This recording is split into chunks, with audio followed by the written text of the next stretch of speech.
بسم الله الرحمن الرحيم الحمد لله رب العالمين وصلى الله وسلم على نبينا محمد وعلى آله وصحبه أجمعين. Louange à Allah subhanahu wa ta'ala, Seigneur des mondes, que la paix et la bénédiction d'Allah soient sur son messager, le prophète Muhammad sallallahu alayhi wa sallam, sur sa famille, ses compagnons et ceux qui suivent son chemin jusqu'au jour dernier. Nous continuons notre lecture expliquée du livre selon Abi Daoud avec Kitab al-Sunnah.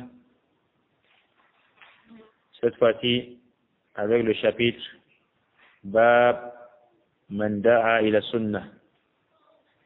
ثم قال الإمام أبو داود رحمه الله: حدثنا هلال بن بشر قال أخبرنا حماد قال أخبرني حميد قال كان الحسن يقول لأن يسقط من السماء إلى الأرض أحب إلي من أن يقول الأمر بيدي. Imam Abu Daoud cite un autre athar de Al-Hassan al-Basri, rahimahullah, où il dit, Al-Hassan al-Basri dit, qu'on me fasse tomber du ciel sur la terre, qu'on me fasse tomber loin du ciel là jusqu'à j'atterrir sur la terre, en chute libre. Cela est préférable chez moi que de dire que le cadre n'existe pas et que je détiens mon destin entre mes mains. Ça veut dire qu'il a encore levé la polémique plus. La polémique est encore plus levée ici. Ce qu'on disait de lui, il a encore rejeté cela d'une autre manière plus claire encore. Pour ceux qui avaient dit qu'Al-Hassan al-Basri a adopté la position de Qadariya, il dit que je tombe du ciel en chute libre et je meurs, est préférable pour moi que de dire que Al-Amru biyadi, que le destin n'existe pas et que je détiens mon destin entre mes mains, je manipule comme je veux, comme les Qadariya disent. Et il faut savoir que les Qadariya sont une secte qui refuse le destin, et leur contraire c'est qui? C'est les Jabariya. Les Jabariya, eux, disent que non, le destin, l'on n'a même pas le choix. C'est que dans le destin, il n'y a même pas de problème de choix. Le destin, c'est le destin. C'est le kufr, celui qui est kafir, ce n'est même pas lui qui a choisi être kafir, c'est Allah qui a choisi pour lui le kufr. Et ça, c'est encore très grave. Alors que les Qadariya, eux, disent non. Le kufr même du kafir, c'est lui qui a décidé le kufr et Allah n'est même pas au courant de son kufr. Ou bien la ni'ma de quelqu'un qui a eu la ni'ma, c'est parce qu'il a beau œuvrer et il a fait des efforts pour atteindre la ni'ma, n'est-ce pas, sans qu'Allah n'ait prédestiné quelque chose. Les Qadariya ont refusé le destin et ont mis en cause le destin en disant que l'homme fait son destin lui-même. Les Jabariya ont dit que non, l'homme c'est comme un papier de la route, il n'a pas de choix. Le papier sous l'arbre, est-ce qu'il a le choix? Le vent l'amène par-ci, le vent l'amène par-là, il n'a pas de choix, il dit c'est ainsi que l'homme. C'est pour cela que les Jabariya, eux, ils disent que quoi? Que même Iblis, la désobéissance d'Iblis, Iblis ne devait pas être coupable. Pourquoi? Parce qu'il n'a pas eu il n'a pas de choix de désobéir, c'est Allah qui a voulu qu'il fasse comme ça. Pour eux, al-insan majbour, l'homme est contraint. C'est-à-dire que l'homme vit selon une contrainte de la part d'Allah, contrainte au kufr. Ça veut dire que le mu'min, Allah a choisi pour certaines personnes le kufr et pour certaines personnes l'iman. Or, les al-sunnah wal jama'a, wasatun bayna tarafayn, wasatun bayna qadariyya wal jabariyya, ils sont au juste milieu. Ils disent, l'homme ne choisit pas son destin, mais Allah avait déjà prédestiné. Et que l'homme face au destin, n'est-ce pas, qui est le destin shari'i, comme on a vu hier, le destin shari'i, n'est-ce pas? Le shari'i, c'est qu'on est libre de choix. L'être humain est libre de choisir le bon ou le mauvais. Sauf que son choix ne passe pas inaperçu d'Allah subhanahu wa ta'ala. Son choix, s'il choisit faire le kufr, c'est que c'est parce que Allah savait déjà qu'il va faire le kufr et il savait qu'il va choisir le coffre, mais Allah a créé le coffre pourquoi alors? Pour éprouver les gens. Parce que certains gens disent, oh, mais pourquoi le mal alors? D'où vient le mal? Le mal. Pourquoi donc alors le mal existe? Le mal existe parce que Allah a voulu éprouver les gens et qu'il y a une différence entre celui qui est bien et celui qui fait le mal. Sinon, al-khayru wa sharru, c'est Allah. Il n'y a pas que le khayr, c'est pour Allah, et le sharru, c'est Iblis. Là, al-khayru wa sharru fitna. Les deux sont des épreuves, n'est-ce pas? Donc, Iblis a choisi faire quoi? La désobéissance. La désobéissance, est-ce que c'est Allah qui a choisi la désobéissance pour lui? Là, c'est lui-même qui a choisi la désobéissance. Parce qu'Allah, elle a dit, soit tu es reconnaissant, soit tu es méconnaissant. Hein? Et c'est la raison pour laquelle Yom al-Qiyamah, Allah te dira, ذَلِكَ الْمَقَدَّمَتْ يَدَاكَ وَمَا اللَّهُ بِظَلَّامٍ لِلْعَبِيدِ. Ceci, c'est le châtiment que tu vas subir, c'est à cause de ce que tes deux mains ont œuvré. ذَلِكَ الْمَقَدَّمَتْ أَيْدِيكُمْ وَمَا أَنَا بِظَلَّامٍ لِلْعَبِيدِ. Allah vous dira Yom al-Qiyamah, ceci, ce que vous vivez aujourd'hui comme châtiment, c'est les conséquences de ce que vous avez œuvré avec vos deux mains. Et moi, je ne suis pas injuste envers mon serviteur, envers un de mes serviteurs. Donc, il faut donc comprendre que les Al-Sunnah wal Jama'a, sur le chapitre du Qadr, ils disent que Allah a créé le mal et le bien. Et que l'homme va choisir le mal ou choisir le bien. فَمَنْ شَاءَ فَلْيُؤْمِنْ وَمَنْ شَاءَ فَلْيَكْفُرْ. Celui qui veut va choisir le mal. Celui qui veut le kufr. Celui qui veut va choisir le bien. Sauf que votre choix ne passe pas inaperçu. Allah ne découvre pas. C'est ce qu'il faut retenir. Que Allah ne découvre pas. Vos œuvres sont déjà, Allah connaît. Il connaît le kufr de celui qui est encore dans le règne de son père. Il n'est pas encore enfant. Il connaît l'obéissance de tel enfant. Avant qu'il ne soit enfanté par son père et sa mère. Mais, les Jabariya, eux, disent, non. Allah a décidé tout. C'est la raison pour laquelle, s'il vole, vous lui dites, mais tu as volé, il dit, vous voulez que je fasse quoi? C'est mon destin. C'est Allah qui a voulu que je vole. S'il tue, tu dis, vous me tuez pourquoi? J'ai tué pour rien. C'est Allah qui a voulu que je tue. Donc tu veux dire que c'est Allah qui a voulu que l'autre meure, non? Et que tu sois le sabab. Hein? Attendons la punition qu'on a réservée pour le sabab. N'est-ce pas? C'est la raison pour laquelle il faut faire attention sur ce chapitre. L'amalgame ici te sort directement de l'islam sans t'en rendre compte. Ça te sort de la foi. Et le contraire de la foi, c'est le kufr. Si le cadre est rukun min arkan al-iman, quiconque bafoue un pilier parmi les piliers de la foi est quoi? Il est kafir. Il faut donc éviter. Et le destin, c'est quoi? Sirrullahi fi khalqihi. C'est le secret d'Allah sur ses créatures. Allah seul connaît ce secret-là. Mais, au fur et à mesure que l'on évolue, ça se montre clair que tu es parmi ceux-là qui est parmi les malchanceux, parce qu'on a dit tout comme oise. Parfois, il y a des gens, ils se retrouvent dans la Mecque. Même si on l'a enfermé dans la Kaaba, ils ne prient pas. Ah oui? Vous vous étonnez? Mais il y a des gens qui vivent dans le lieu saint. Ils vivent à la Mecque. Ils vivent dans Médine. Avec toutes les vertus qu'il y a là-bas. Avec tous les signes qu'il y a là-bas. Avec tout ce qu'il y a comme foi là-bas. Mais subhanallah, les khams salawat pour lui c'est un problème. Alors que toi ici, tu veux payer l'avion pour aller prier à la mosquée du prophète Mohammed sallallahu alayhi wa sallam. Alors que lui, il est voisin de la mosquée du prophète Mohammed, mais il n'assiste pas aux prières. Mais vous voulez que quoi? Non. Les Jabari avons dit, c'est Allah qui a voulu qu'il soit comme ça. Les Qadri avons dit, non mais, il est en train de subir son destin. Et c'est tout à fait normal. Les Al-Sunnah jamais dit non. Il a choisi la désobéissance. Parce que les wa'az, on dit beaucoup de wa'az concernant la religion et la pratique, mais quelqu'un fait comme s'il ne comprenait pas. Ça veut dire que, en attendant, jusqu'à ce qu'il meure, il est parmi les chakawa. Il est parmi les gens malchanceux. Mais est-ce qu'on peut dire que tel est malchanceux parce qu'il fait le ma'asiyah maintenant? Là, parce que vous ne connaissez pas ce cas. Là, je le réserve comme dans l'avenir. Il peut être un bon pécheur, quelqu'un qui fait du désordre, le façade fil art. Mais, tout a été prédestiné qu'à la fin, il va mourir dans... Qui se rappelle du hadith d'Abdullah ibn Mas'ud? حدثنا رسول الله صلى الله عليه وسلم وهو الصادق المصدوق. إن أحدكم يجمع خلقه في بطن أمه 40 يوما نطفة ثم يكون علقة مثل ذلك ثم يكون مضغة مثل ذلك إلى آخر حديث jusqu'où le prophète dit نعم وينفخ فيه الروح ويؤمر بأربع كلمات بكتب رزقه وعمله وأجله وشقي وسعيد. نعم, on vient souffler l'âme à 120 jours, ça veut dire 4 mois, n'est-ce pas?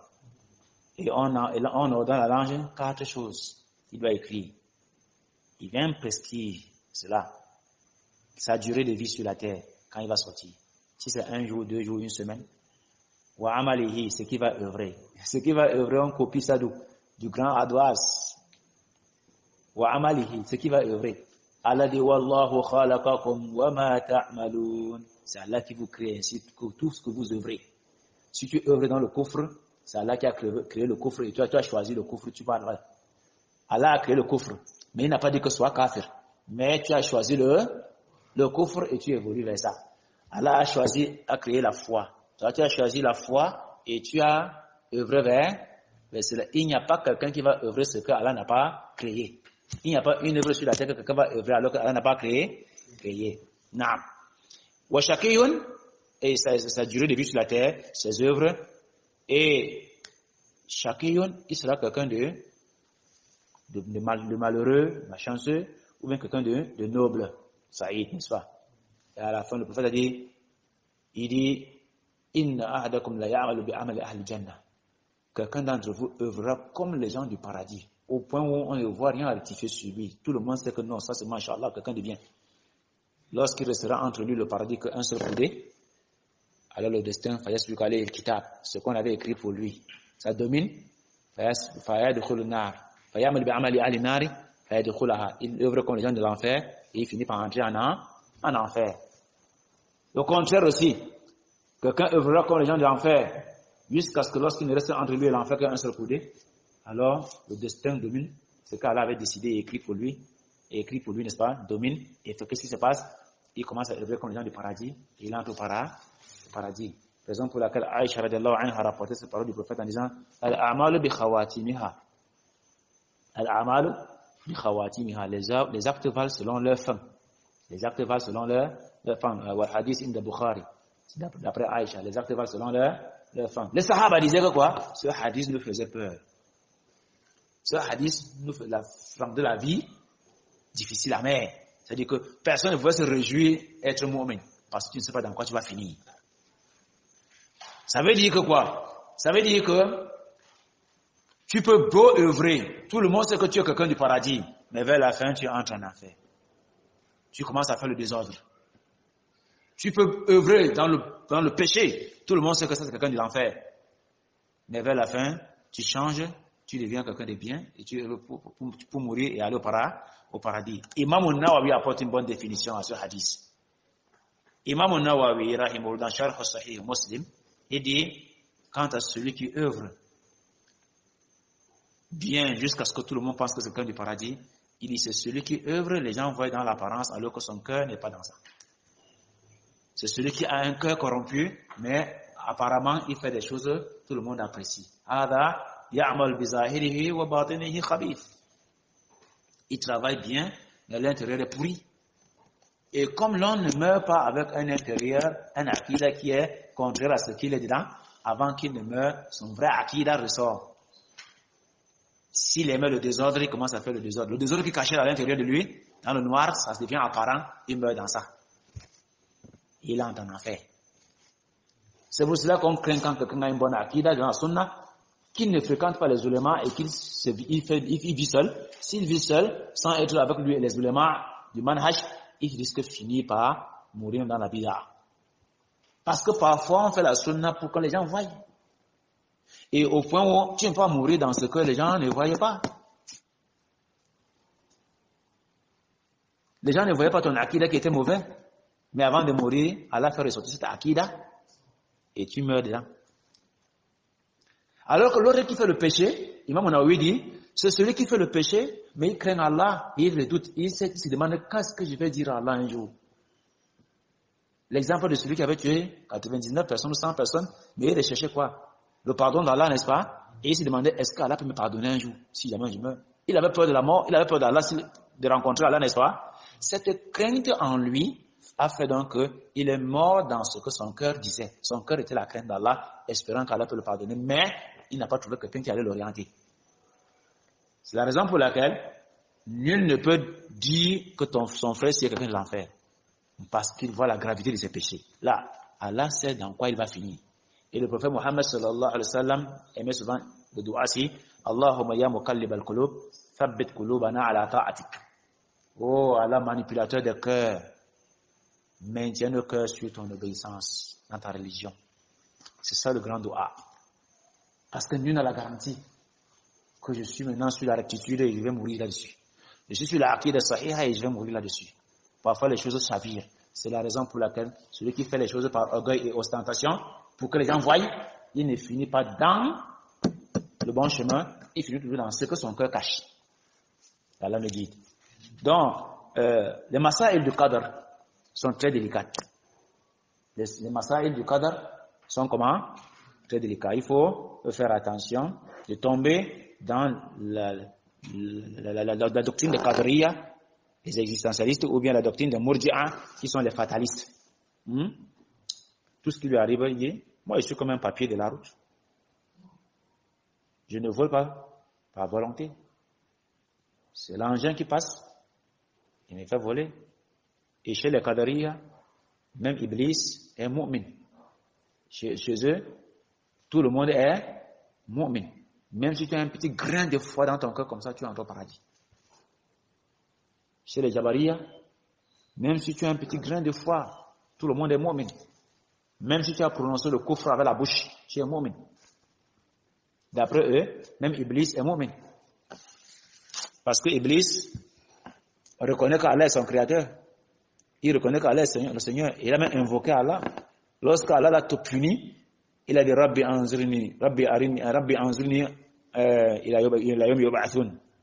Oh Allah, retarde-moi jusqu'à la résurrection, ne faut pas que je meure vite. Retarde-moi. Et Allah dit innaka minal munzirin. Tu es parmi ceux-là qui vont rester jusqu'à yawm al-qiyamah, n'est-ce pas? Mais Iblis a invoqué Allah. Il reconnaît même dans le péché qu'Allah est son créateur. Ils disent, les Jabariya disent que ça c'est un mu'min. Hada mu'min. Kamil al-iman, au même degré que l'autre. Le croyant, n'est-ce pas? Naam. Et sur ce point, sur ce mas'ala-ci, les Jabariya font face aux Mu'tazila. Les Mu'tazila, eux, disent que non. Il n'y a pas d'iman et péché encore à la fois. Ça ne loge pas dans un point. Si tu es mu'min, tu commets un péché, pap, tu es déjà sorti. L'iman ne reste pas sur une même chaise ou dans une même chambre avec le péché. Si tu as bu l'alcool, tu n'es plus mu'min. Et remarquez que ce genre de personnes vous posent des questions. Quand tu entends la question de quelqu'un qui dit, par exemple, si un imam prie chèque et qu'il est fornicateur, est-ce qu'on va prendre sa prière? Moi, je n'ai pas vu avec la prière. C'est moi qui note les prières. Hein? Là, ce genre de personnes, les Mu'tazila, les Khawarij, ils aiment souvent poser ça des questions. Quand ils posent la question, soit il est voisin d'un Khawarij, soit il est proche de lui, il entend souvent les shubhat.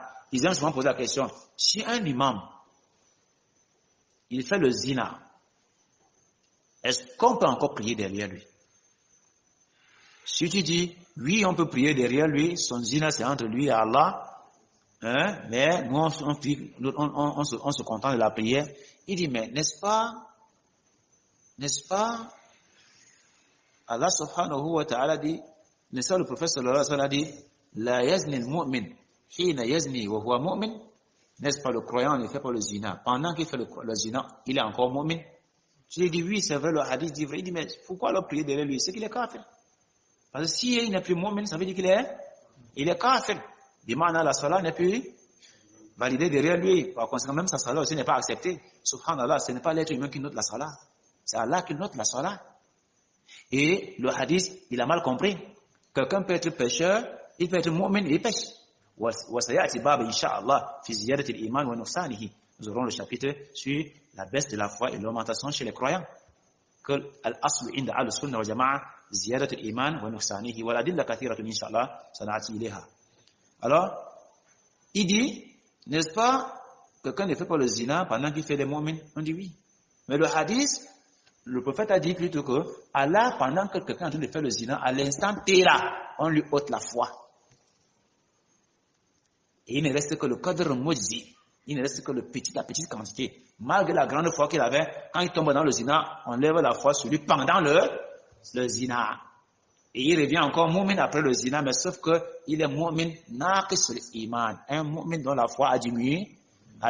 Nous, les Ahl-Sunnah Jama'a, nous ne privons pas quelqu'un, nous ne retirons pas la foi chez quelqu'un totalement tant qu'il est mu'min, parce qu'il a commis un péché. Nous disons, le mu'min peut pécher. Sa foi va baisser en ce moment-là. Et le mu'min qui ne pêche pas, sa foi augmente avec l'obéissance à Allah subhanahu wa ta'ala. Là, les Khawarij et les Mu'tazila, ils disent, l'iman la yazidu wa la yankus. Ça n'augmente pas et ça ne diminue pas. C'est un tout pour tout. Si c'est là, c'est là, le tout. Si ce n'est pas là, ce n'est pas là, le tout. Et ça, ils sont contraires à nous. C'est la raison pour laquelle vous trouvez les Khawarij et les Mu'tazila, parfois quand ils se confondent au Ahl-Sunnah Jama'a, parce qu'on se ressemble parfois trop, mais la manière de parler aussi se ressemble, mais si certains masaïl comme celle-ci, on devient différent. Il dit aussi Ahl-Sunnah Jama'a. Parfois même il se prononce comme ça. Il ne dit pas je suis Khariji, parce que tout le monde va le fuir. Il ne dit pas je suis extrémiste. Il dit je suis Ahl-Sunnah Jama'a. Mais sauf que quand il parle sur les masaïl, là où les Ahl-Sunnah Jama'a parlent souvent avec les salaf, on constate donc que celui-ci n'est pas des Ahl-Sunnah Jama'a. Nous ne faisons pas le takfir. C'est la raison pour laquelle eux, comme vous avez vu les Boko Haram se sont comportés à l'extrême nord à l'époque, eux, ils sont prêts à égorger un musulman qui vient de dire la ilaha illallah. Parce que eux jugent que même le la ilaha illallah est entré après la foi. Il n'y a pas la foi. C'est-à-dire que c'est entré, il a dit la ilaha illallah, il y a la foi, mais comme il a commis un acte de péché, la foi n'existe plus totalement, il est comme un kafir. Il est au même degré que tout kafir. C'est la raison pour laquelle tu vois, il égorge, il entre dans une mosquée, les gens sont en train de prier le tarawih, il égorge. Un, parce que pour lui, le tarawih, c'est une bida. Et quiconque fait la bida, il va me dire comme un kafir. Demandez-vous, posez-vous la question, comment se fait-il qu'un musulman entre dans une mosquée de vendredi ou bien dans un mois de Ramadan, les gens en plein tarawih les égorgent jusqu'à l'imam. Il se base sur quoi? C'est un problème de dogme. Parce que dans son dogme, celui-là n'est pas comme lui. Celui-là est en train de faire une bida et tout mubtadi, on va le combattre. Celui-là est comme un kafir, parce qu'il a déjà rendu licite ce qui n'est pas licite. Il est kafir. S'il a appris que tel fait le zina, directement il ne prie plus derrière lui, et il est même prêt à appliquer la sentence sur lui. On le tue. C'est comme ça les Mu'tazila. Mais là, le Sunnah wal Jama'a, nous disons, si quelqu'un est reconnu dans le ma'asiyah, et qu'il est mu'min, c'est que sa foi va baisser en fonction de son ma'asiyah, et en fonction de l'obéissance à Allah, sa foi doit augmenter. Quant à sa prière, c'est Allah qui note et non moi, et non toi. Nara salat wa nara salat khalfa kull barrin wa fajrin. Les Ahl-Sunnah Jama'a disent dans leur livre de Qawaid Usuliyya, ils disent nous voyons la prière effective et validée derrière kull birrin wa fajrin, derrière toute personne qui est pervers et même pieuse. S'il est pieux, on prie derrière. S'il est pervers, on prie derrière lui. Mais quant à vouloir chercher à savoir si tel est fornicateur ou pas, le musulman n'est pas chargé d'espionner son wala tajassasu wala yaghtab ba'dukum ba'da. Ne vous espionnez pas et ne créez pas l'illimité entre vous. Si tu connais que tel est fornicateur, fais le bayan, la nasiha en privé. S'il comprend, tant mieux. S'il ne comprend pas, tu restes tranquille. Ne pas te tenir à la mosquée pour demander, vous priez derrière un imam comme c'est les fornicateurs. Vous ne voyez pas? Pour que tu harangues la foule. Ça, c'est le comportement des activistes. Les activistes extrémistes, les harakiyin,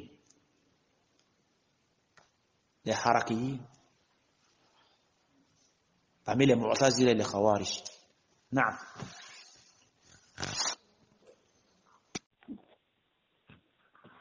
ثم قال الإمام أبو داود حدثنا بشر هلال بن بشر حدثنا هلال بن بشر أبو الحسن البصري اسمه هلال بن بشر ابن محمود المزني ثقة من رجال نسعي في رفع اليدين أبو داود والنسائي. قال أخبرنا حماد سيد ابن زيد عن حميد سيد حميد ابن أبي حميد الطويل. On le surnommait حميد الطويل.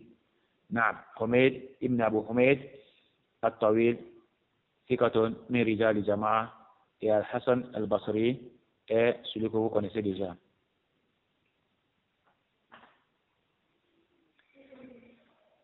ثم قال الإمام أبو داود رحمه الله حدثنا موسى بن إسماعيل قال أخبرنا حماد قال أخبرنا حميد قال قدم علينا الحسن مكة فكلمني فقهاء أهل مكة أن أكلمه في أن يجلس لهم يوما يعظهم فيه فقال نعم فاجتمعوا فخطبهم فما رأيت أخطب منه.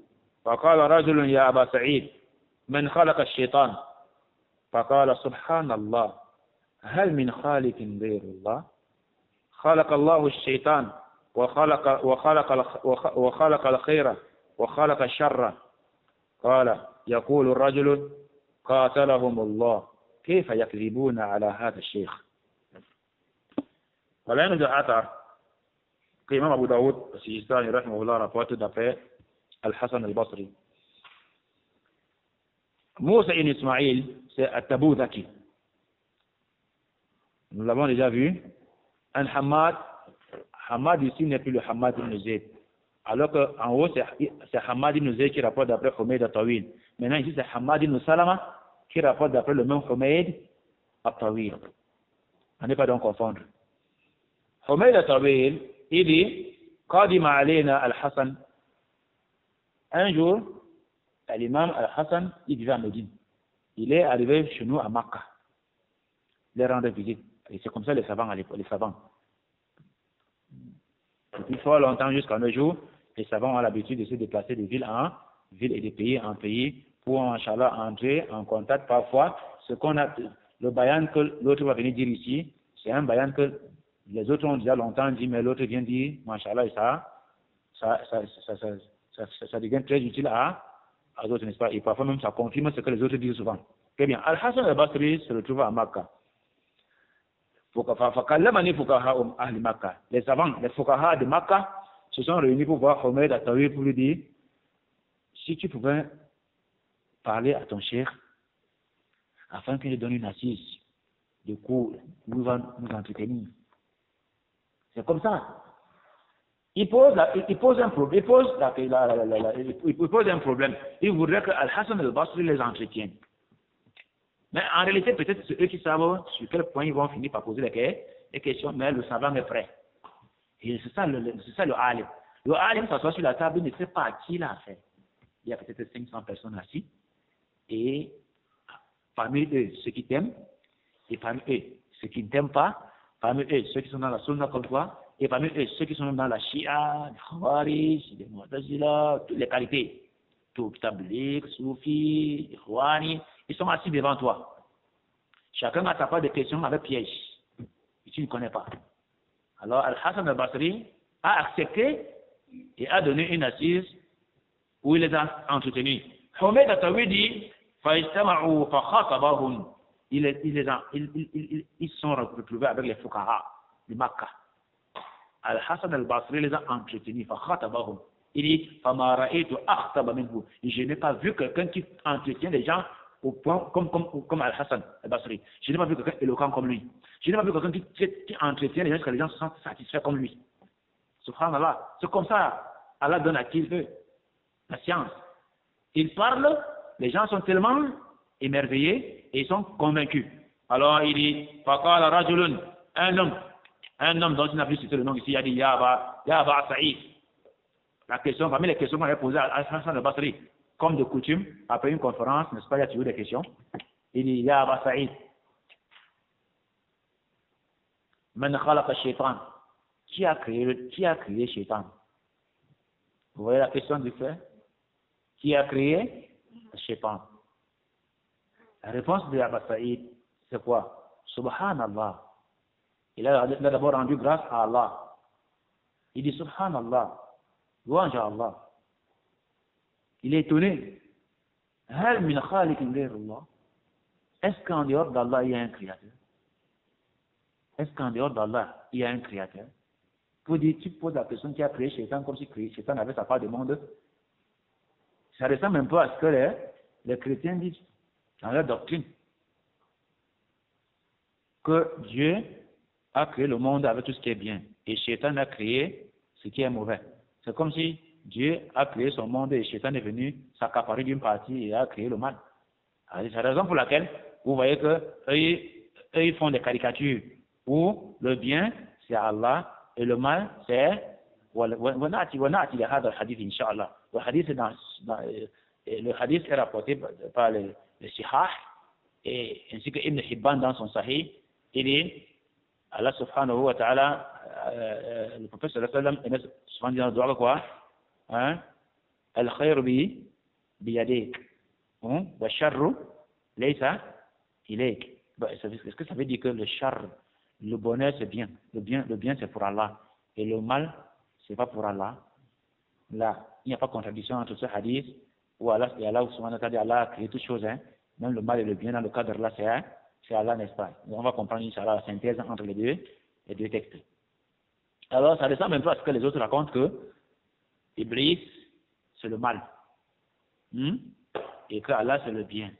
C'est comme si Allah a créé le monde et Iblis sort de nulle part où on le connaît, qui l'a créé ou bien c'est lui-même qui a créé, hein, il vient avec sa part de mal dans le monde d'Allah. Là, il dit même khalaqa shaitan, qui a créé le démon. Imam Al-Hassan al-Basri dit, subhanallah, wa hal min khaliqin ghayrullah, est-ce qu'il y a un créateur en dehors d'Allah? Alors, l'homme a donc compris que la question, si Al-Hassan al-Basri a réussi et il a démontré son aqida clair, parce que les gens racontaient quelque part qu'il est Qadariya. Hein?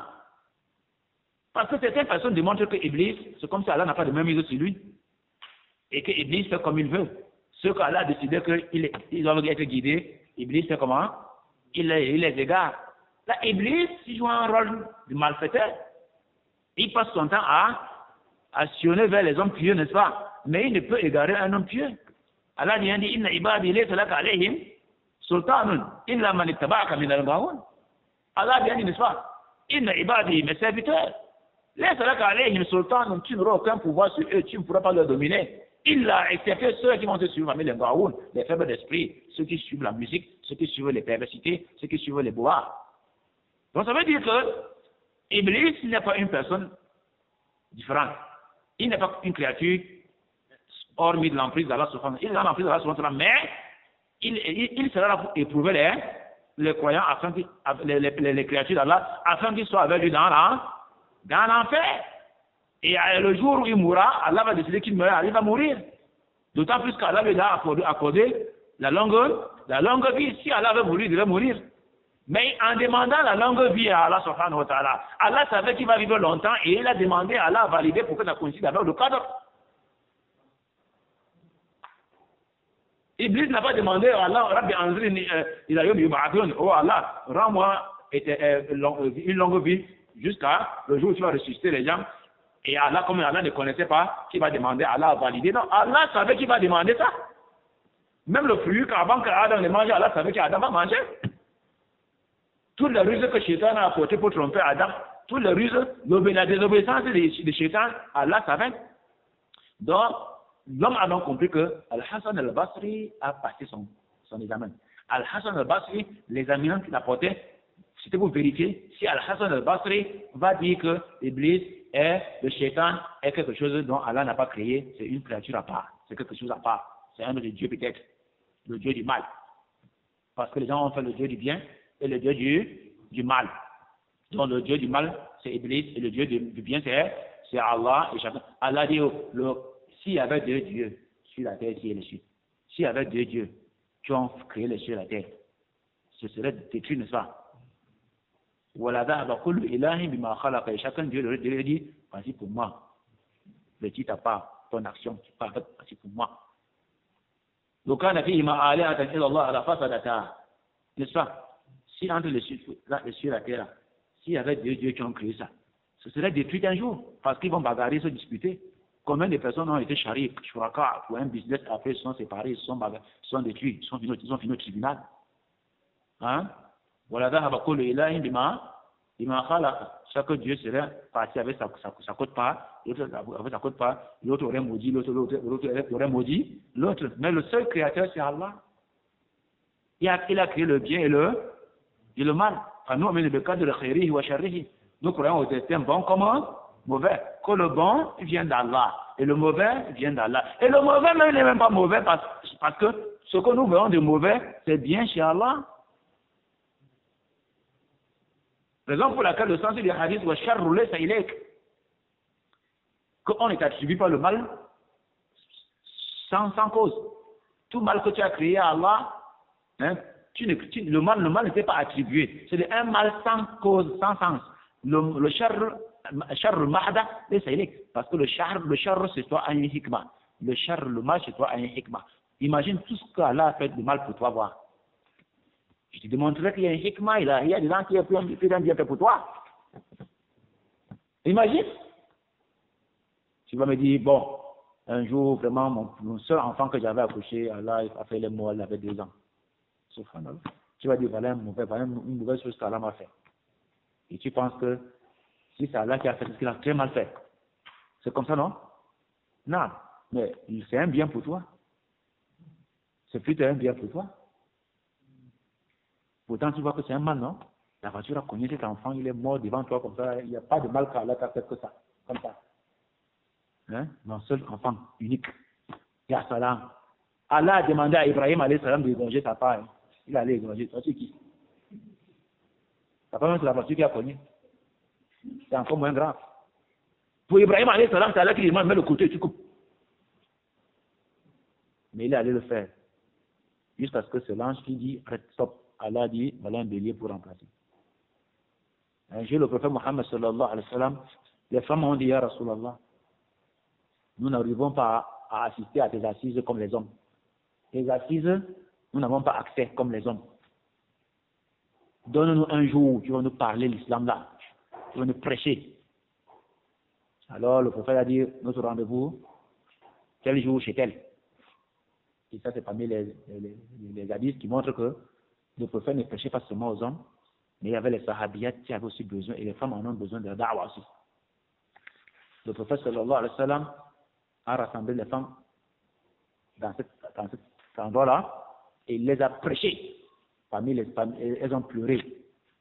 Anas ibn Malik était présent.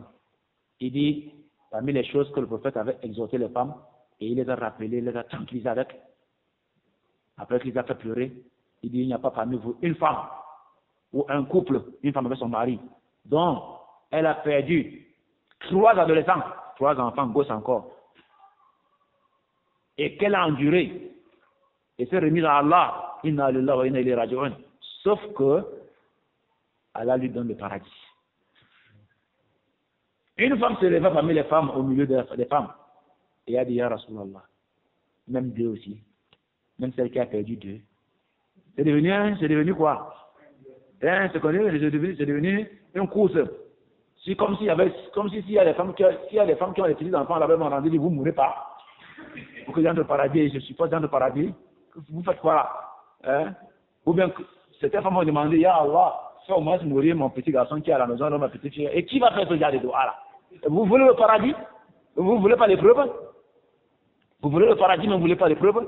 Si tu demandais à cette femme-ci, qu'est-ce qu'Allah t'a fait de mauvais, elle dira peut-être, mon garçon qui est mort, l'unique, alors qu'il avait 2 ans, 3 ans, 5 ans, 6 ans. Je rêvais beaucoup pour lui. Tu rêves que tout de suite. Alors, tu constates donc maintenant que ce garçon qui meurt adolescent, cette fillette qui meurt adolescente, elle est au paradis. Le garçon est au paradis, n'est-ce pas? Parce qu'il y a un bébé. Et le simple fait que tu as enduré, t'a envoyé au paradis. Et dans certains récits de la Shafa'a, l'intercession, il est même dit que les bébés intercéderont bi'idhnillah pour leurs parents quand ils n'ont pas commis le shirk. Ils vont intercéder. Mais s'il n'est pas mort bébé, tu vas voir l'intercession où? Ça veut dire que ce jour-là, pendant que certains bébés vont intercéder pour leurs parents, il y a certains parents qui souhaiteront être à la place des parents qui ont perdu leur bébé sur terre. Et est-ce que c'était facile? Ah, donc il n'y a pas de charr qu'on attribue à Allah sans hikmah, sagesse. Tout charr que tu vois a une sagesse derrière. Beaucoup de gens, les gens ont pleuré, ont fait des tapages à l'aéroport, ont même failli casser les vitres de l'aéroport, insulter, parce qu'il a raté le vol. Mais quelques heures après, tant que l'avion a craché, il dit encore Alhamdulillah. Tu te contredis. Tout à l'heure, tu as insulté, tu as dit tout, tu as démontré combien Allah ne t'aime pas. Mais après 2 heures de temps, tu entends que l'avion a craché. Tu dis encore Alhamdulillah. Si j'étais monté dans l'avion, là, c'est que je suis parmi ceux qui sont morts. Non, parce que ton jour, tu attends ton jour. Pour toi, c'était un problème d'avoir raté le vol, n'est-ce pas? Alors que le travail était très important. Il y a même des choses. Il y a même des choses. La maladie, c'est un charr, n'est-ce pas? L'être humain sait que quand il est malade, il est souffrant, il meurt, c'est un charr. Mais vous oubliez que la maladie, c'est kafara des péchés. C'est expiation des péchés. Le prophète sallallahu alayhi wa sallam n'a-t-il pas dit qu'il n'y a pas un croyant dont son corps lui fait mal, il souffre de maladie jusqu'à ce qu'il meure. Sauf que cette douleur-là, son sabre, sa patience, son endurance, face à cela, est une expiation pour lui. Mais qui va supporter ça? C'est pas facile. Donc il n'y a pas de char. Le char roulé, ça, on n'attribue pas à Allah un char pour rien. Non. Nous pouvons encore élargir même dans ce contexte-ci. Le hadith du prophète Mohammed sallallahu alayhi wa sallam, beaucoup de gens ont souvent posé cette question. Mais le hadith où le prophète Mohammed sallallahu alayhi wa sallam dit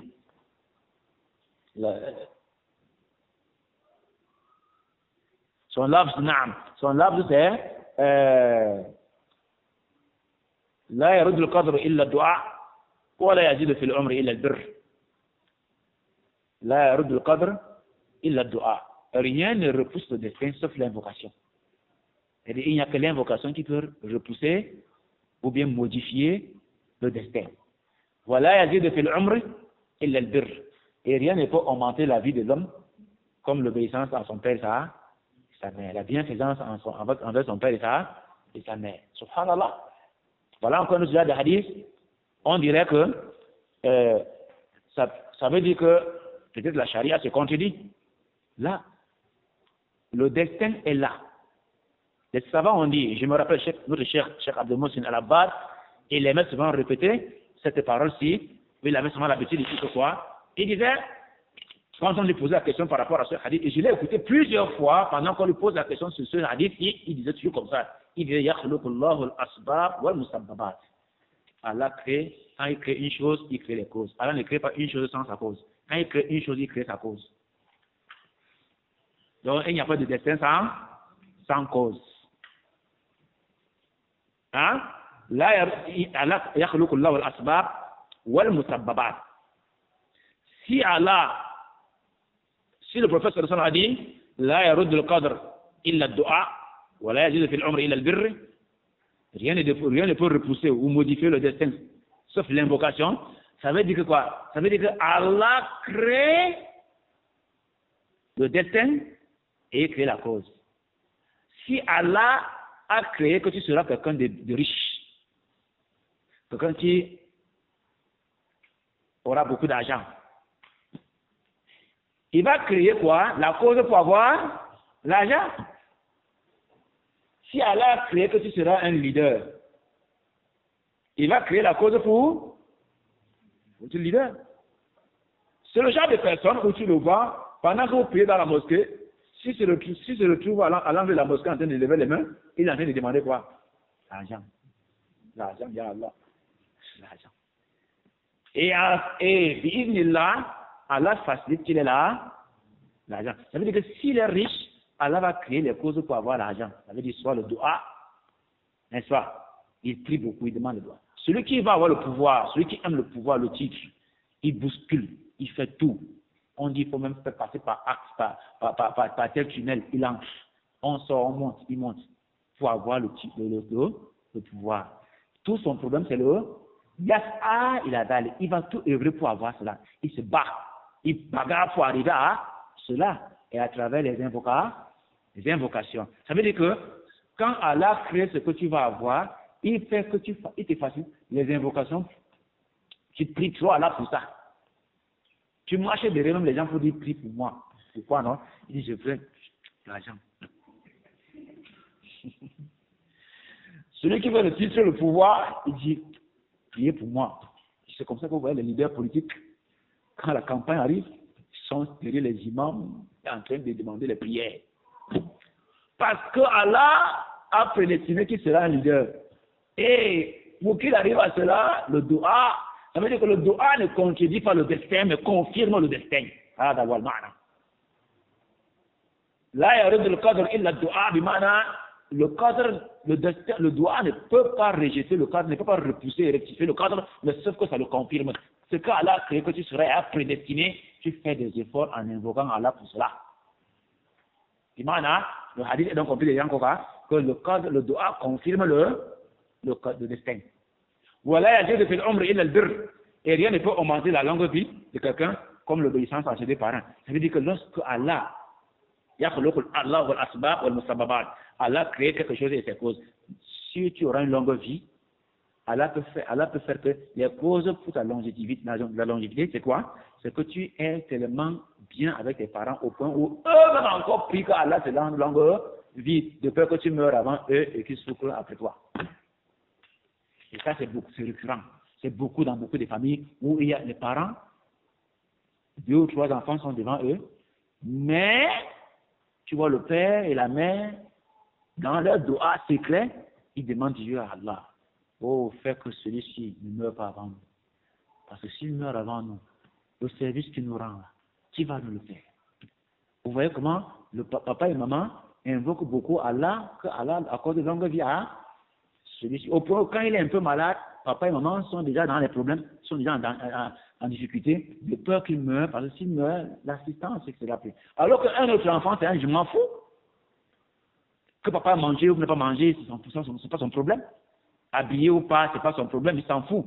Celui-là, il ne bénéficie pas du droit. Donc, si Allah a créé que tu auras une longue vie, il crée les causes qui vont t'amener à la longue vie.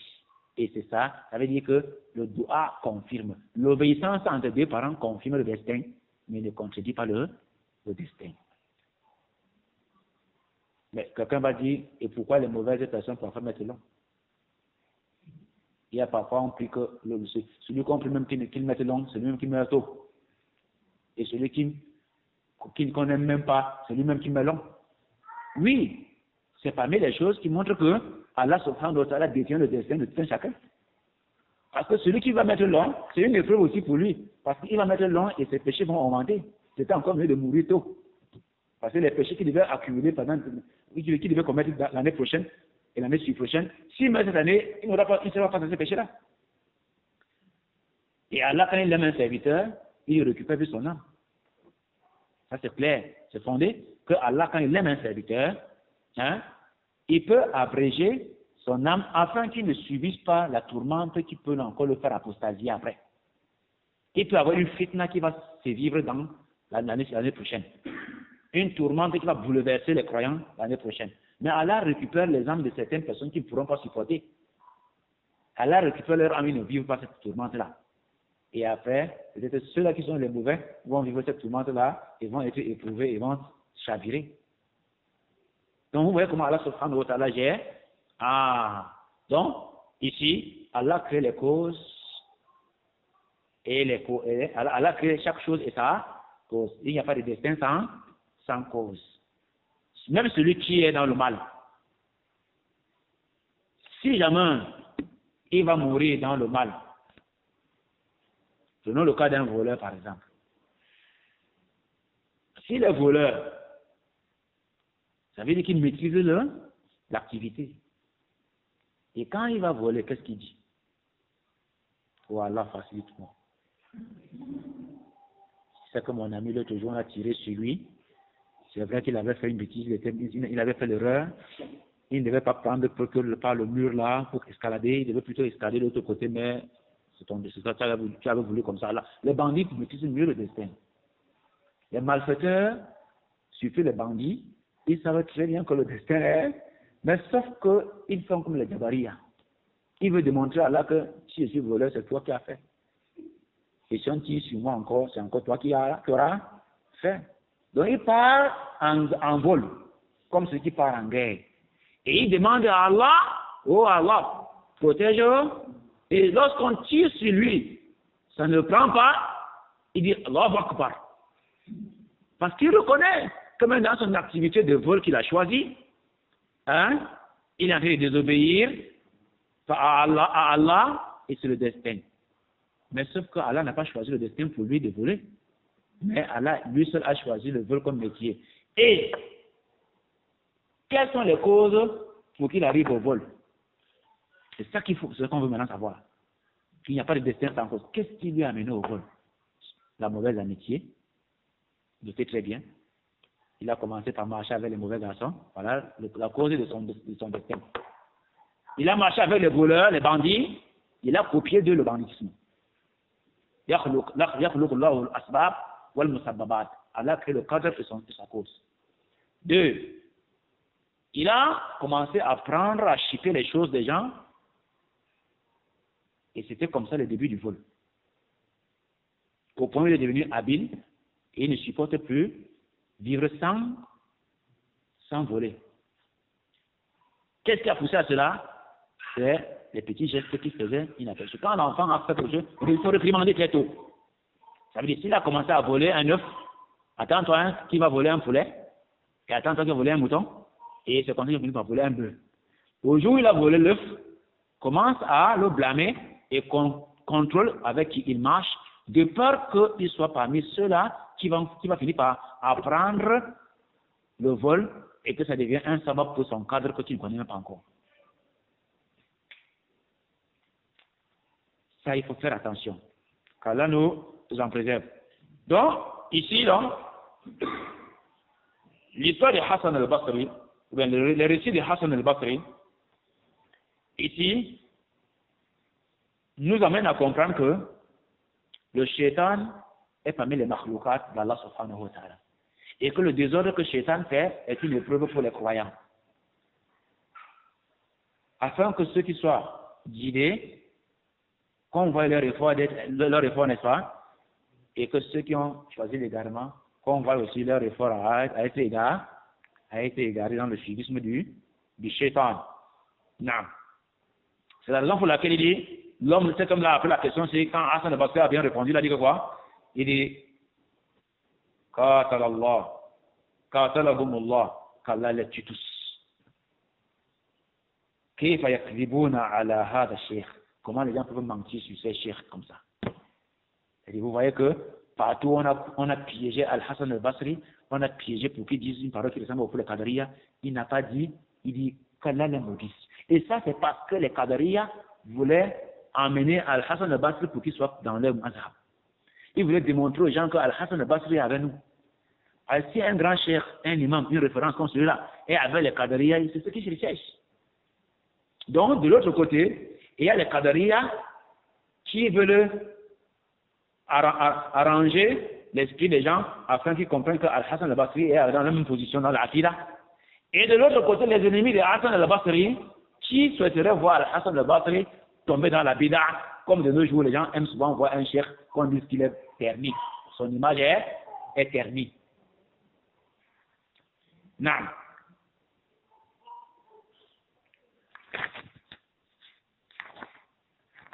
قال الإمام أبو داود السجستاني رحمه الله حدثنا ابن كثير قال أنبأنا سفيان عن حميد الطويل عن الحسن كذلك نسلكه في قلوب المجرمين قال الشرك. Ce asar aussi authentifié par Cheikh Albani rahimahullah comme bien d'autres. Il dit, Humayd al-Tawil dit, Al-Hassan al-Basri a dit par rapport au verset كذلك نسلكه في قلوب المجرمين قال, il dit le shirk. C'est ainsi que nous mettons dans le cœur des mujrimines le shirk. C'est-à-dire que les Mécois à l'époque, hein, qui détestaient le prophète Mohammed et qui traitaient la prophétie des mensonges, Allah subhanahu wa ta'ala dit, nous, à cause de leur haine envers le prophète, nous avons mis dans leur cœur le shirk, qui sont devenus des grands promoteurs du shirk. Ça veut dire que lorsque l'on s'entête, Allah peut créer quelque chose, il se met dedans. Même le shirk là, Allah ne va se dire, il est même préférable qu'on prenne le verset le verset qui est avant, pour que ça donne bien la compréhension. Allah dit, وَمَا يَأْتِيهِمْ مِنْ رَسُولٍ إِلَّا كَانُوا بِهِ يَسْتَهْزِئُونَ كَذَلِكَ نَسْلُكُهُ فِي قُلُوبِ الْمُجْرِمِينَ لا يؤمنون به وقد خلت سنة الأولين ولو فتحنا عليهم بابا من السماء فظلوا فيه يعرجون لقالوا إنما سكرت أبصارنا بل نحن قوم مسحورون. C'est dans Surat Al-Hajr. Allah dit وما يأتيهم من رسول. Il n'y a pas un messager qui vient avant chez les Yahoud, chez les peuples avant. إلا sauf que كانوا به يستهزئون. Ces gens-là, ils les traitaient de comment? Ils se moquaient d'eux, ils se moquaient des messagers. La même chose, Mohammed est arrivé à la Mecque, les gens se sont mis à moquer d'eux, ils se sont mis à se moquer de lui, n'est-ce pas? Allah dit, c'est ainsi que nous mettons dans leur cœur, le damir ici, le damir, revient au shirk. C'est ainsi donc, quand ils ont détesté le prophète Mohammed, Allah a mis dans leur cœur plus de shirk encore. Donc, parfois quand ils détestent une célébrité, un alim, Allah peut t'éprouver. Bien que tu sois un autre alim, bien que tu sois un autre talib al-ilm, mais tu détestes l'autre pour rien que par jalousie, par haine simple, Allah peut faire que tu deviens mushrik. Alors que tu es appelé à aimer ton frère alim comme toi, un talib al-ilm comme toi, tu dois l'aimer, n'est-ce pas? Mais rien que par jalousie, tu commences à le détester. Allah peut t'éprouver. Allah peut facilement mettre dans ton cœur la haine, le shirk. Tu deviens mushrik.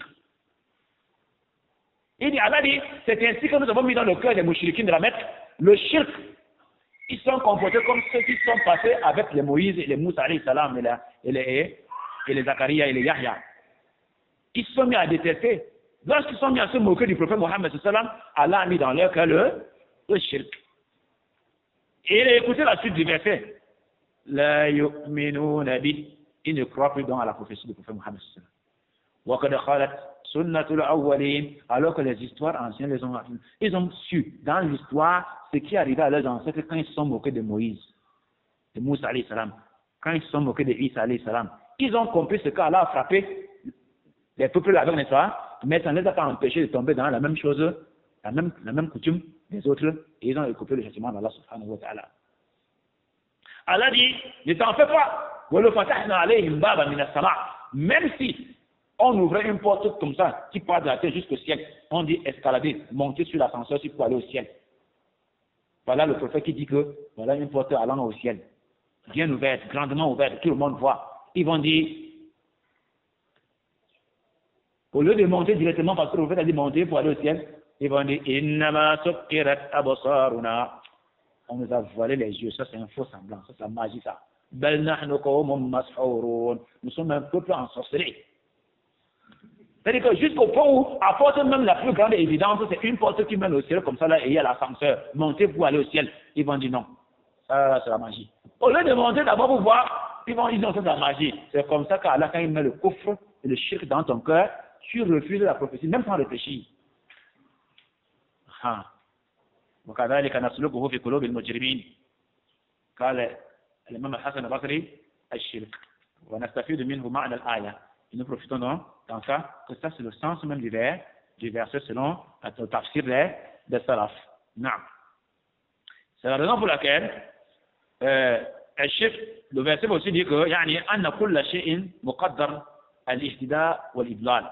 C'est pour dire donc que toute chose a été prédestinée. Al-Ihtida, la guidance, ou al-Idlal, même l'égarement.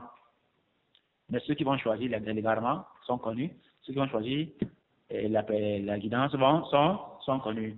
نعم قال أبو داود حدثنا ابن كثير il s'agit de Muhammad ibn Kathir al-Abdi al-Basri ثقة من رجال الجماعة قال سفيان ici il s'agit de Sufyan al-Thawri سفيان ibn Sa'id ibn Masruq al-Thawri أمير المؤمنين في الحديث وحديثه عند الجماعة عن حميد الطويل عن الحسن البصري قال حدثنا محمد بن كثير قال أنبأنا سفيان عن رجل قد سماه ابن كثير عن سفيان عن عبيد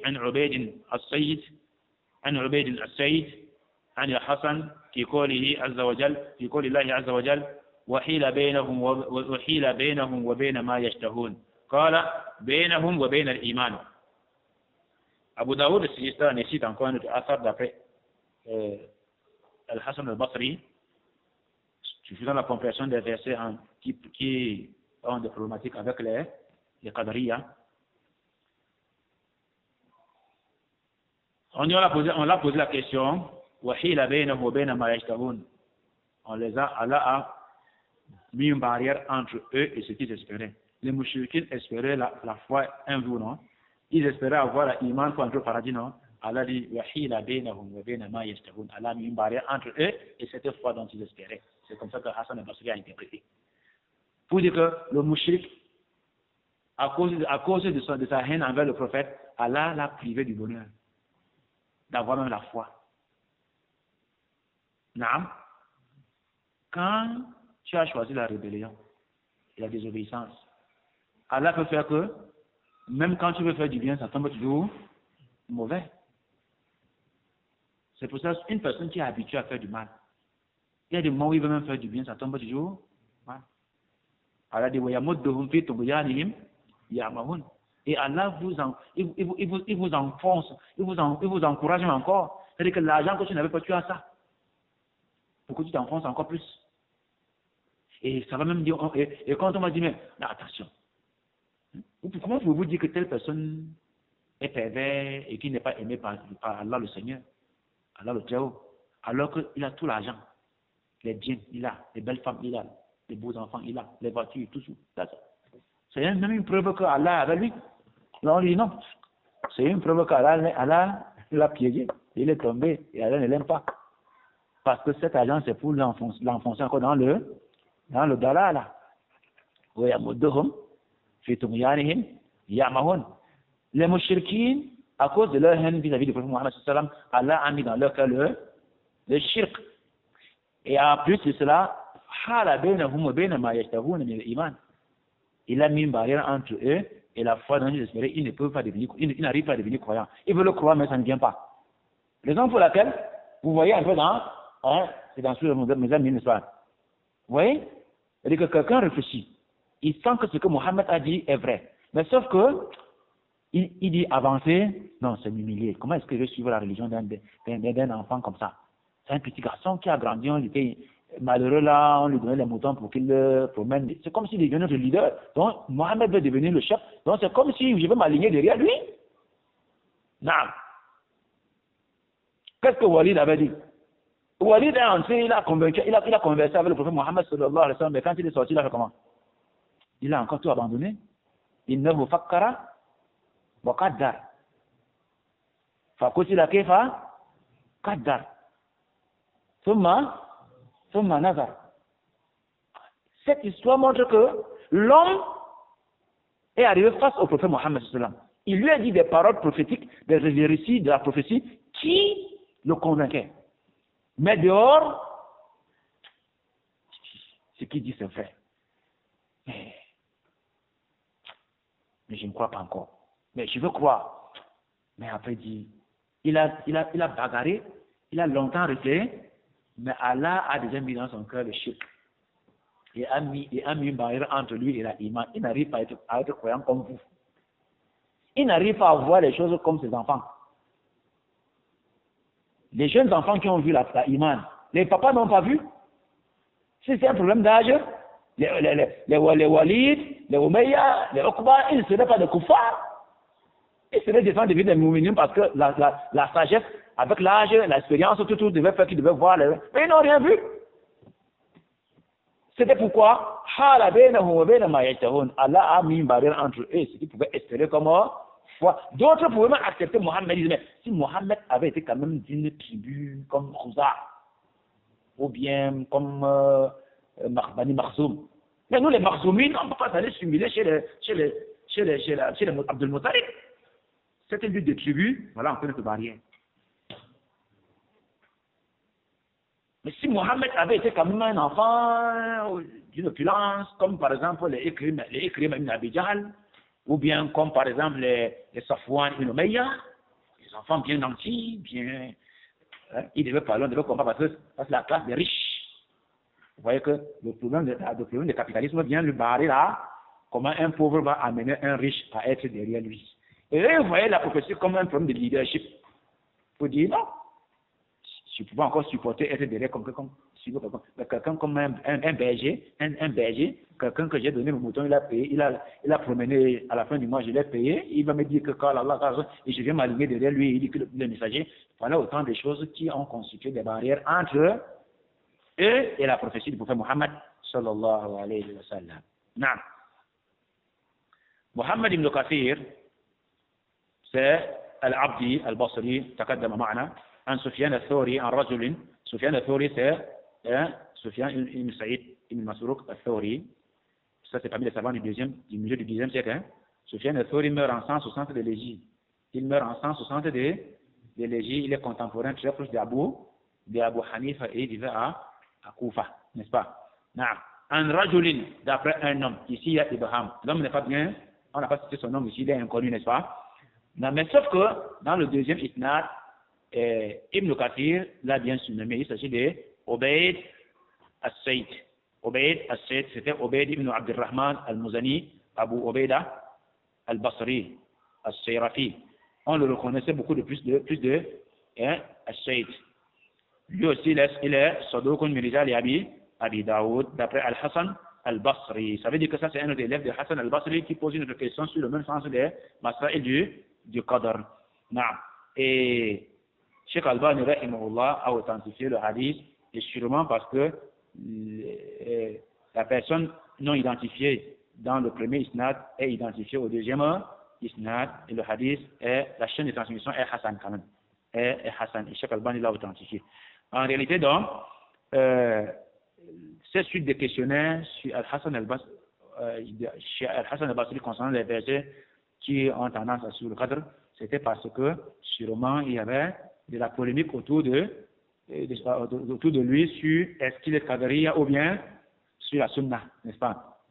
Non, mais sauf que il est bien vérifié que Al-Hassan al-Basri n'a jamais mis pied dans la Qadariya.